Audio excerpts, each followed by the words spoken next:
Waktu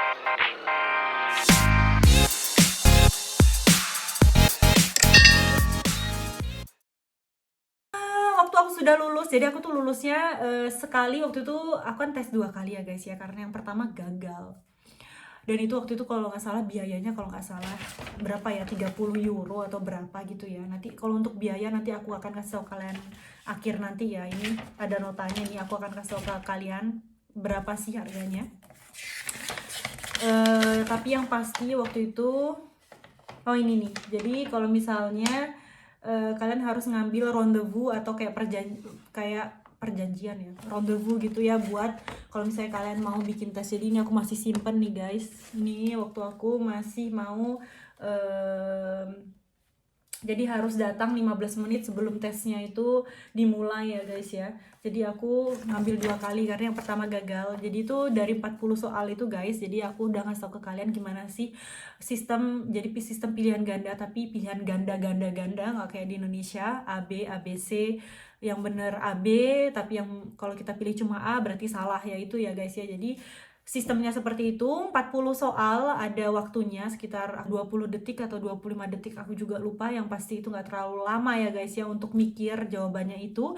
Dan maksimal kita tuh harus salah 5. Jadi harus 35 soal benar dan 5 yang salah baru kita bisa lulus. Kalau misalnya lebih dari 5 tuh yang salah, ya gagal. Dan aku waktu itu salah 7. Salah 7 guys. Untung aku gak salah 6. Kalau misalnya aku salah 6 pasti lebih ngenes ya. Untung aku salah 7. Dan habis itu guys, karena aku tuh kayak udah kayak merasa siap banget gitu, dan akhirnya hari ini aku gagal, besoknya aku langsung ngambil tes lagi. Gila gak ya? Jadi aku bilang bodo amat, aku nggak mau apa sih namanya, waktu lagi buat aku belajar lagi, karena aku tuh udah merasa siap. Apasnya sih yang belum aku pelajarin gitu, kayaknya aku udah pelajarin semuanya gitu ya. Jadi aku tuh kayak jengkel banget, kenapa sih aku bisa salah 7 gitu ya. Akhirnya aku langsung ngambil rendezvous hari itu juga, karena aku gagal hari itu, aku ngambil rendezvous hari itu untuk besoknya. Jadi besokan harinya tuh kayak orang yang di tempat tesnya itu kayak kaget, ah kamu kesini lagi gitu. Iya, karena aku udah yakin aku bakal lulus, aku bilang kayak gitu kan. Oh ya. Jadi pede banget ya aku guys ya, dan akhirnya ternyata memang lulus guys. Karena aku tuh apa ya, mungkin yang pertama itu karena grogi kali ya, mungkin karena grogi, terus ada juga orang yang selalu ngeliatin kita gitu, jawaban kita gitu diliatin gitu ya. Jadi aku tuh kayak nggak konsen gitu ya. Jadi untuk yang kedua itu aku sudah mulai kayak kayak tahu gimana sih, bakal gimana sih, karena memang deg-degan banget pertama kalinya. Aku nggak tahu situasinya gimana, kondisinya seperti apa, gimana nantinya gitu ya. Jadi makanya itu karena aku grogi mungkin yang pertama kali, jadi aku nggak lulus. Dan yang kedua itu alhamdulillah, jadi aku salah 5 guys. Aku mikirnya udah kayak kayak kayak apa ya, kayak siap banget, ternyata salah 5. Tapi nggak apa-apa, yang penting lulus gitu ya. Salah 5 ya nggak apa-apa deh, yang penting lulus. Dan habis itu of course aku langsung les mengemudi. Jadi waktu itu kan udah lesnya itu kayak les teori gitu ya, sekarang itu waktunya les mengemudi. Jadi les mengemudi itu guys juga nggak segampang yang aku pikirkan, karena kan aku udah pernah juga nyetir beberapa kali di Indonesia, tapi memang nggak jago gitu ya. Tapi waktu di sini itu beda banget ya guys ya, apalagi kita kan nyetirnya di sebelah kanan, kalau di Indonesia kan di sebelah kiri. Jadi itu aku nyebrang jalan aja itu kayak bingung gitu ya, apalagi waktu nyetir di kanan gitu ya. Jadi kayak kayak harusnya aku nengok ke kanan, aku jadi nengok ke kiri gitu ya. Jadi tuh kayak gitulah pokoknya. Nggak tahu gimana ya, apa karena mungkin memang otak aku yang kanan dan yang kiri itu juga berpengaruh dalam andil andil apa nyetir di kanan gitu ya guys ya. Karena memang aku kan di Indonesia kan selalu bawa motor ya, dan itu selalu di kiri jalan, gimana nengok-nengoknya gitu kan pasti selalu beda dengan kalau misalnya di sini kita yang nyetir di kanan ya guys ya. Dan di sini itu juga ini tuh banyak banget ya guys ya, jadi penjelasan dari guru aku dari Hongkong gitu ya. Kalau misalnya Hongkong itu ya guys ya, itu kayak bunderan gitu guys. Jadi kalau misalnya ada bunderan, nih ya aku tunjukin kayak kayak misalnya bunderan, ini dia. Ini dia ya guys ya. Jadi ini tuh bunderan nih guys ya. Bunderannya sama sih kayak di Indonesia ya. Tapi di mana sih kita harus posisi kita berdasarkan di mana keluar kita gitu ya. Maksudnya gimana sih posisi kita? Jadi kita harus tahu di mana posisi kita untuk kita bisa tahu di mana sih kita bakal keluar. Kalau misalnya ke kanan ya restnya di kanan. Lurus di kanan boleh. Kalau misalnya kita keluar di kiri sini guys, kita tuh harus kayak ke line yang kedua yang paling dalam. Setelah itu kita sebelum kita nyampe sini tuh kita ganti line untuk ke sini. Terus kalau misalnya kita mau kayak make U-turn gitu ya, misalnya mau balik ke sini tuh guys ya, itu kita ini nih ada ini nih yang apa sih namanya, mobil yang warna violet ini kan kita ngeliatin nih garisnya, jadi langsung ke kedua yang apa namanya, yang di bagian dalamnya ya guys ya. Setelah itu sebelum kita keluar kita ganti ke sini, ganti yang ke paling luar. Setelah itu baru kita rating ke kanan, kita keluar gitu ya guys ya. Pokoknya lebih gampang sih kalau misalnya kita lagi ada di praktek daripada ngeliatin seperti ini ya, karena kalau ngeliat seperti ini kan kita kayak apaan sih ini gitu ya. Setelah itu ini tuh guys, ini tuh artinya c'est de le passage. Jadi ini ada rambunya ya guys ya. Jadi kalau misalnya ada kompoang atau bunderan seperti ini itu namanya c'est de le passage. Artinya jadi kalau misalnya kita nih ada ini nih garis nih ya, garis titik-titik 3 ini, dan dia itu garisnya itu agak lebih kayak apa sih namanya, tebel gitu ya. Ini tuh artinya c'est de le passage. Jadi ini tuh juga ada marka jalan ya. Jadi selain kita ada rambu yang di atas kayak di pano gitu ya, panorama. Jadi ini kan yang kayak di tiang-tiang gitu kan pasti, dan kita juga bisa ngelihat kalau misalnya nggak kelihatan nih tiang, kita bisa lihat marka jalan guys. Jadi marka jalan tuh juga penting, misalnya seperti ini tuh. Jadi ini tuh kita harus céder le passage. Intinya pokoknya kalau misalnya ada orang yang ada di kiri jalan, yang ada di kiri kita itu, pokoknya orang yang sudah ada di bunderan itu yang punya prioritas ya guys ya. Jadi kalau misalnya ada mobil nih biru nih ya, aku nggak boleh langsung nyelonong aja di depan dia. Jadi harus tunggu dia dulu ngelewatin kita, baru nanti aku di belakangnya dia gitu. Kalau misalnya ada mobil lagi di belakangnya, tunggu sampai kita bisa bener-bener aman untuk apa sih namanya, masuk ke dalam bunderan ini guys. Jadi kita harus apa, memprioritaskan orang yang sudah ada di dalam bunderan ini gitu ya. Jadi tuh kadang-kadang tuh guys ya, karena takut-takut gitu kayak nggak maju-maju gitu ya. Karena masih ada lagi, jadi kayak nggak masuk ke bunderan gitu. Awal-awalnya seperti itu guys ya, karena takut ya. Jadi tuh kadang-kadang kayak dipaksa gitu sama sama apa sih namanya, yang ngajarin aku, kayak yang di samping aku gitu yang ngajarin gitu ya, ayo sekarang sekarang. Jadi tuh kadang-kadang aku tuh kayak takut-takut gitu, wih sempet nggak ya gitu ya. Kadang ada orang yang baik, yang dia tuh nggak terlalu banter gitu ya di dalam rompoang gitu. Kadang-kadang itu juga ada yang kayak banter banget gitu. Jadi tuh memang harus hati-hati banget ya kalau misalnya masuk rompoang, jangan sampai nanti kita bisa kayak nabrak gitu ya, karena memang kita bukan prioritas. Kalau misalnya nih aku nih yang mau masuk dan kita terjadi kecelakaan, aku apa nabrak nih orang yang udah di bunderan, aku yang salah ya guys ya, bukan orang yang ada di dalam bunderannya, tapi aku yang salah, karena itu bukan prioritas buat aku. Dan juga ada juga sih yang namanya priorité à droite. Jadi kalau misalnya ada apa ya, kayak ini nih guys, misalnya ada kok tadi, lihat ya. Jadi priorité à droite itu adalah prioritas dari kanan. Karena itu aku bingung guys, awal-awalnya tuh bingung gitu ya, kok bisa gitu aku harus apa sih namanya, kayak apa ya, kayak padahal aku udah lampu hijau, kenapa aku harus kasih lewat tuh orang yang ada di kanan aku gitu ya. Kadang tuh juga gitu guys ya. Jadi kalau misalnya walaupun ada lampu merah nih, ada persimpangan 4 nih, perempatan nih, kalau aku mau belok kanan, ini lampu merah nih ya, lampu hijau, udah hijau. Kalau aku mau belok kanan, itu aku itu nggak perlu ngasih lewat siapapun, mobil siapapun, tapi kadang-kadang aku harus kasih lewat apa sih namanya, pietong. Jadi kayak pejalan kaki itu biasanya lampunya itu hijau guys. Jadi itu harus hati-hati banget. Jadi itu walaupun lampu kita hijau, tapi kita tuh masih harus stop untuk pejalan kaki, karena pejalan kaki di sini itu prioritas utama ya. Jadi pejalan kaki itu punya apa sih namanya, prioritas. Kecuali kalau misalnya ada lampu kayak lampunya itu ya guys ya. Dan kadang-kadang walaupun kita udah lampu hijau, yang kalau misalnya kita belok kanan, itu tuh lampu di pejalan kaki itu hijau juga guys. Jadi itu kita harus berhenti buat ngasih jalan ke pejalan kaki di zebra cross tadi itu. Dan kalau misalnya kita mau lurus itu gampang, nggak perlu berhenti apapun. Kalau misalnya lurus tuh ya lampu hijau lurus aja. Kalau misalnya pun ada, karena kita yang prioritas ya kalau misalnya kita lurus. Terus tuh kalau misalnya kita mau belok kiri nih guys, ini dia yang bikin jengkel. Kalau misalnya kita belok kiri, kita tuh harus apa sih namanya, ngasih jalan sama orang yang dari arah depan tuh, karena dia tuh di kanan kita, nih. Jadi kita harus kasih dia jalan dong guys, padahal lampu kita udah hijau, tapi kita harus berhenti lagi untuk ngasih jalan buat orang yang ada di kanan kita. Terus itu stop lagi buat, kadang-kadang juga si apa namanya, lampu untuk penyeberang jalan tuh juga kadang-kadang hijau kalau misalnya kita belok kiri tuh guys.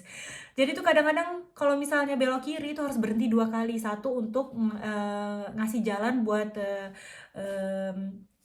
apa namanya, mobil yang ada di depan, yang dari arah depan mau lurus tuh dia. Jadi kita harus ngasih jalan dulu buat dia karena dia ada di kanan kita. Dan juga harus berhenti lagi buat si pejalan kaki. Jadi harus 2 kali berhenti padahal kita lampu hijau guys. Jadi kadang tuh aku habis pikir gitu, jadi aku kadang tuh lupa guys, aku langsung nyelonong gitu aja, langsung kan hijau gitu kan ya, padahal enggak guys. Jadi kita harus laissez-passer yang ada di kanan kita walaupun itu lampu hijau.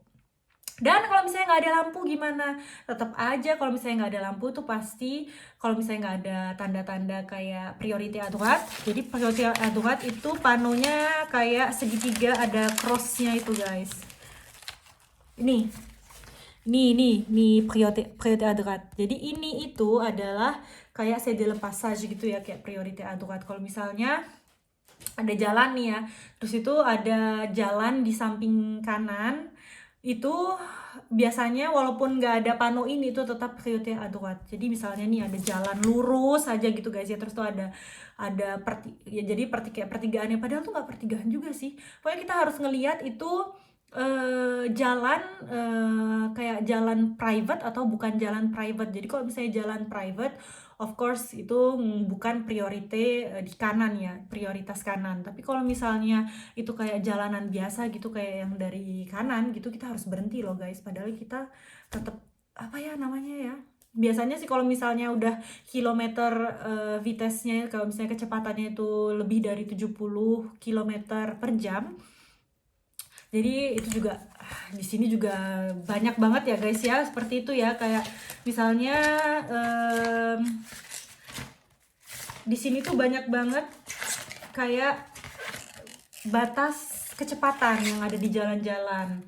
Jadi batas kecepatannya itu misalnya ini nih, seperti inilah guys. Kalau misalnya 70 gini ya, itu berarti batasnya 70, jadi nggak boleh lebih dari 70 km per jam. Biasanya kalau misalnya 70 gini guys, itu nggak ada yang namanya priorité à droite, karena memang kita kan 70 km per jam itu kan laju ya guys ya, kenceng gitu ya.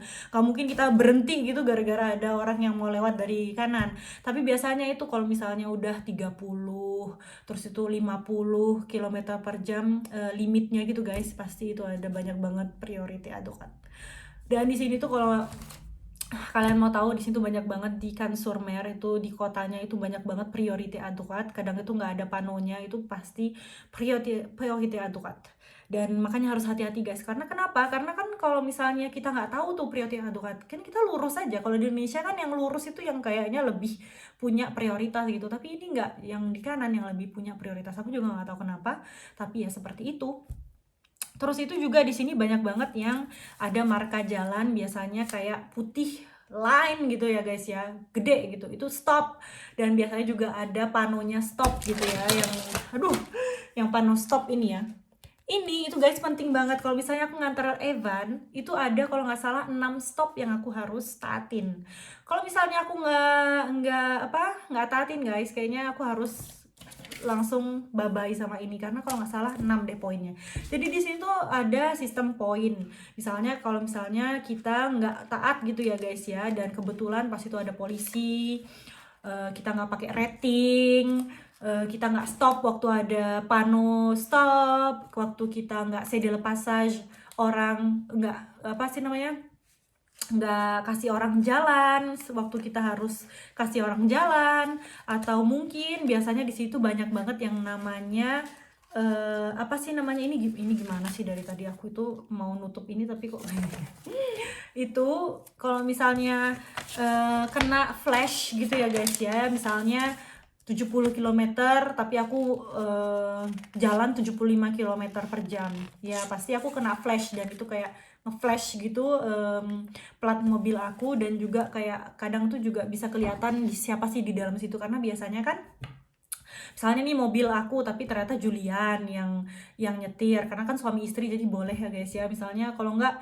ternyata Julian yang kena tapi sebenarnya aku yang nyetir, itu juga bisa guys. Jadi kita bisa ngasih tahu, biasanya itu ada kamera gitu kan, nanti kelihatan tuh siapa itu fotonya, itu nanti ke zoom gitu kan, ke wajah kita juga kelihatan, jadi mereka bisa tahu dari sini juga kan ada fotonya kan, jadi siapa yang nyetir gitu ya, aku atau Julian gitu.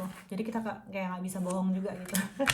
Kalau misalnya poin aku udah sedikit banget gitu, aku kayak ngeblame si Julian gitu, nggak bisa ya guys ya.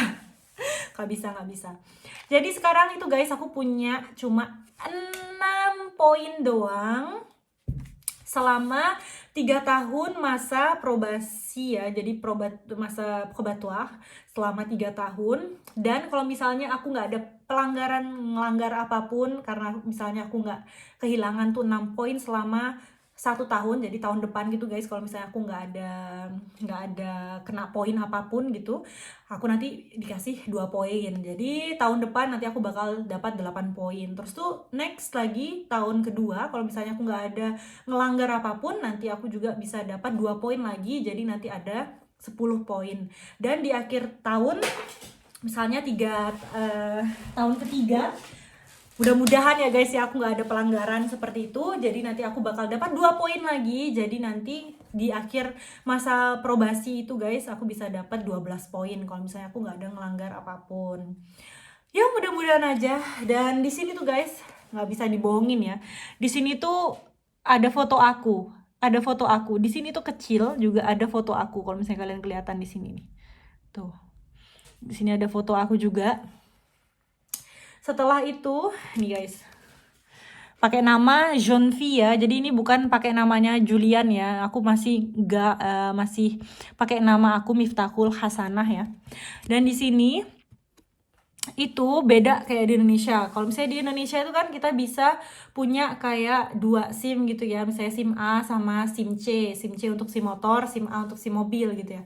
Kalau di sini enggak guys. Kalau di sini cuma ada 1 SIM. Jadi nanti di sini tuh kan ada nih dari motor kecil sampai sampai apa ini namanya? Sampai bis gitu ya. Bis yang ada remorknya lagi ya. Jadi di sini kelihatan nggak ya guys ya? Jadi di sini tuh aku dapat SIM yang bisa juga buat motor ya guys ya. Tapi motor ini tuh motor 50 cc. Jadi 50 cc itu bukan kayak motor bebek di Indonesia. Motor bebek di Indonesia kan sudah sampai kayak 125 cc ya. Kayaknya naik ke Bukit Teletabis ini kayaknya nggak kuat guys. Jadi boleh ngendarain itu. Tapi nggak boleh untuk ngendarain motor bebek guys. Padahal aku punya motor tapi aku nggak bisa guys. Jadi aku harus nunggu 2 tahun. 2 tahun lagi kalau misalnya aku mau ngendarain motor, atau kalau misalnya aku mau lagi, aku bisa tapi bayar lagi guys buat apa SIM motor lagi guys. Gila kan ya. Setelah itu ini B1 sama B, jadi aku bisa naik kayak B1 itu guys, kayak apa ya, kayak tuk-tuk gitulah istilahnya, kayak tuk-tuk gitu. Terus itu B itu ya SIM B itu ya kayak mobil biasa. Tapi di sini tuh guys ada nomor 78. Intinya di sini tuh karena aku lulusnya itu karena aku ngambil mobil yang otomatis ya, bukan yang manual. Jadi di sini ada kodenya 78. Kalau misalnya aku mau ngambil SIM lagi biar ini hilang tuh guys ya, biar yang 78 hilang tuh bisa. Jadi aku harus kayak ada formasi lagi gitulah kalau nggak salah 7 jam, dan aku juga harus tes lagi gitu kalau nggak salah berapa gitu, aku juga lupa gitu ya. Tapi yang pasti bisa kalau misalnya aku mau ngambil yang manual, jadi aku nggak harus ngulang dari awal lagi, tapi cuma buat formasi gitu berapa jam gitu. Oke, dan sekarang adalah harga. Aduh guys, aku haus. Ini aku kayaknya kebanyakan ngomong. Sorry ya guys ya. Panjang banget lebar ya.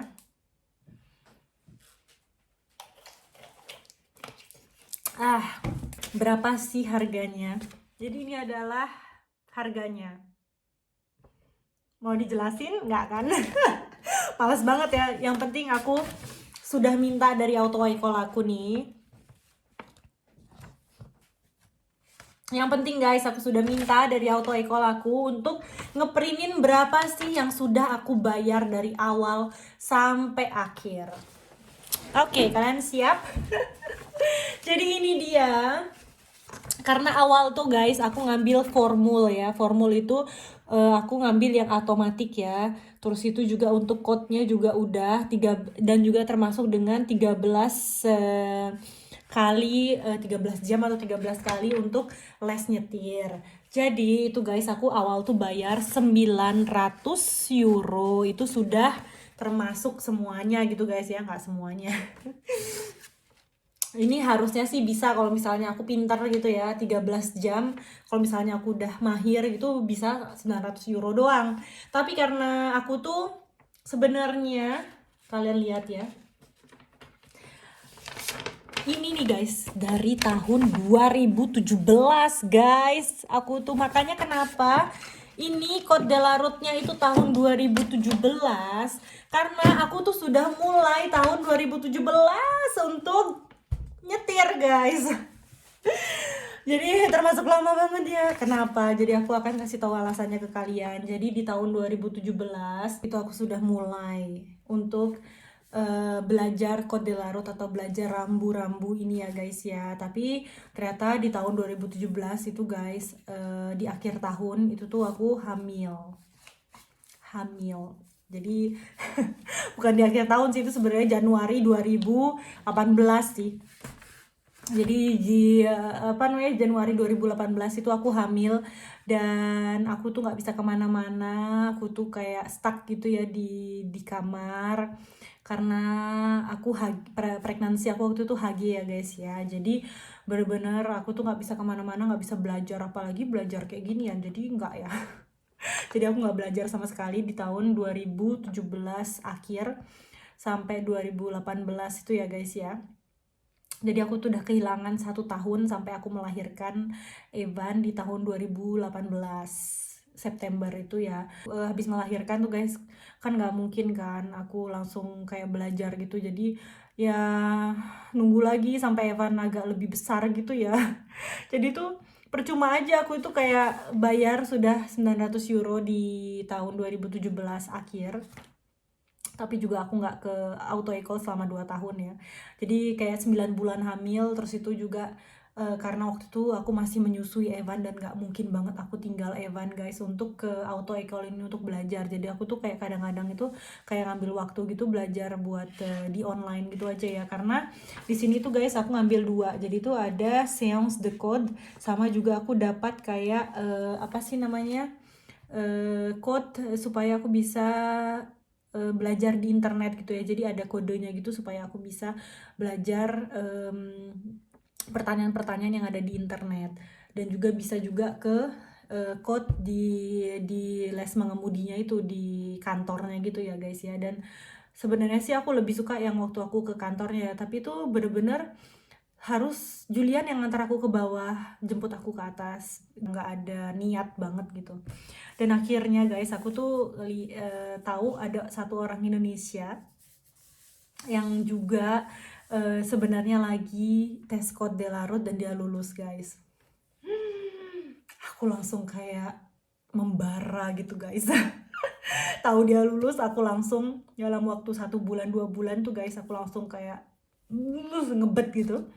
Akhirnya aku belajar selama 1 bulan itu, dan akhirnya bulan kedua itu aku langsung dapet langsung lulus tes gitu ya guys ya. Dan kenapa ini aku banyak banget harus bayar plusnya guys ya. Jadi waktu itu aku tuh mulai waktu itu tahun 2019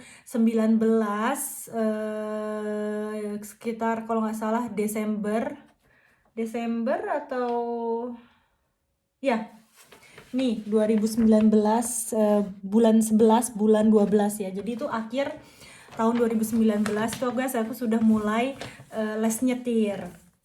Terus itu kepotong gara-gara aku ke Indonesia bulan Januari 2020 itu guys ya. Jadi kepotong, aku baru sebulan. Akhirnya aku bilang, oh ya aku mau stop dulu karena aku mau ke Indonesia 1 bulan. Akhirnya aku ke Indonesia 1 bulan dan akhirnya aku balik lagi bulan Februari 2020 ke Perancis. Dan akhirnya aku mulai lagi untuk mengemudi selama 2 minggu. Setelah itu guys tutup karena si koronce ya. Jadi selama koronce itu kan aku nggak latihan, of course ya, tutup ya.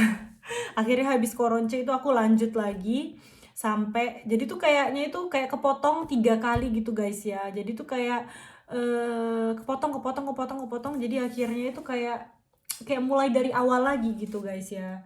Jadi akhirnya ini aku bayarnya itu totalnya 2070 euro guys. 2070 euro itu adalah, bayangin guys, aku harus bayar segitu. Jadi 2070 euro itu untuk mendapatkan SIM ini. Makanya aku sekarang tuh kalau nyetir hati-hati banget gitu ya guys ya. Misalnya kalau misalnya ada teman aku yang mau aku bawa gitu ya, memang harus pakai siège auto yang apa sih namanya, kayak baby chair gitu buat di mobil itu guys. Jadi harus pakai itu guys ya, karena kenapa? Kalau misalnya ada polisi aku di stop gitu guys ya, aku bakal kehilangan ini. Dan ini tuh bener-bener kayak kayak perjuangannya itu loh sampai segitu banget dan harus bayar 2070 euro guys. Sebenarnya sih 2070 euro itu kalau rata-rata memang segitu ya guys ya. Bisa paling 1.500 mungkin sampai 2.000. Tapi sih kalau misalnya aku tanya nih ya sama Auto Ecole, itu tuh rata-rata yang dibayar sama orang-orang ya segitu itu guys. Dan lucunya itu guys ya, kalau misalnya aku ke Auto Ecole itu semuanya tuh pasti muda-muda, jadi masih kayak umur 17-18 tahun gitu. Jadi mereka tuh kadang-kadang ngira aku tuh masih kayak anak SMA gitu dong guys. Dan aku tuh mikirnya waktu aku lagi tes, jadi tes mengemudi itu juga aku gagal 1 kali. Jadi aku juga 2 kali guys harus apa sih namanya, menempuh tes ini. Kadang tuh ada yang sampai 5 kali, ada yang sampai 6 kali, ada yang cuma sekali langsung lulus. Dan aku 2 kali baru lulus guys buat tes mengemudinya itu, 2 kali baru lulus. Dan jadi awalnya tuh guys, sebelum aku dapat ini itu, jadi aku dapat kayak kertas ini ya. Jadi kertas ini tuh membuktikan bahwa aku tuh sudah lulus untuk ke apa sih namanya, favorable. Jadi kalau misalnya favorable itu berarti aku lulus ya, kategori B. Jadi ini itu adalah kayak pengganti SIM sebelum aku dapat SIM ini. Jadi ini tuh bisa dipakai selama 4 bulan. Jadi ini kayak berlaku selama 4 bulan sebelum aku dapat SIM ini ya guys ya. Jadi sebelumnya tuh, tapi aku nggak mau nunjukin kalian yang ini, makanya aku nggak mau bikin video sebelum aku dapat ini guys. Itu alasannya, jadi kayak nggak keren banget gitu loh, kita nggak dapat kertas doang. Ini memangnya SIM di sini seperti ini ya, pakai kertas ya? Enggak ya guys ya. Makanya itu guys, aku nunggu sampai bener-bener aku dapat SIM yang bisa aku tunjukin ke kalian, pamer dong ke kalian. Karena ini bener-bener sekarang aku tuh kayak sudah bebas, kayak burung yang lepas dari sangkarnya. Oke guys, kayaknya gitu aja deh cerita panjang lebar ini ya. Mungkin kalian nggak tahu kalau misalnya kalian bakal bosan atau enggak, tapi ini bener-bener perjuangan aku dari awal sampai akhir aku mendapatkan ini. Dan aku tuh nggak mau kalian ngejudge itu kalau misalnya apaan sih. Jadi mungkin kalian sekarang tuh ada bayangan kenapa sih bikin SIM di Perancis itu susah, apaan sih soalnya, apaan sih tesnya. Jadi tuh walaupun kalian yang udah bisa nyetir pun juga itu kalian harus belajar lagi gitu ya, karena memang peraturannya beda dengan yang ada di Indonesia. Mungkin kalau misalnya aku ke Indonesia, karena kan aku juga sebenarnya sih punya SIM A ya guys ya di Indonesia, tapi memang SIM A ini itu tuh kayaknya udah nggak tahu kalau misalnya aku bisa perpanjang atau enggak. Tapi kalau misalnya aku udah punya SIM ini, aku tuh bisa kayak apply SIM internasional dan nanti itu bisa dipakai juga waktu aku nyetir di Indonesia. Oke, si Evan udah pulang. Ini kayaknya si Evan sudah pulang, kalau misalnya kalian bisa dengar sama suaranya. Jangan lupa untuk like, comment, share, dan juga subscribe. Thank you so much for your support and see you on my next video. Bye bye.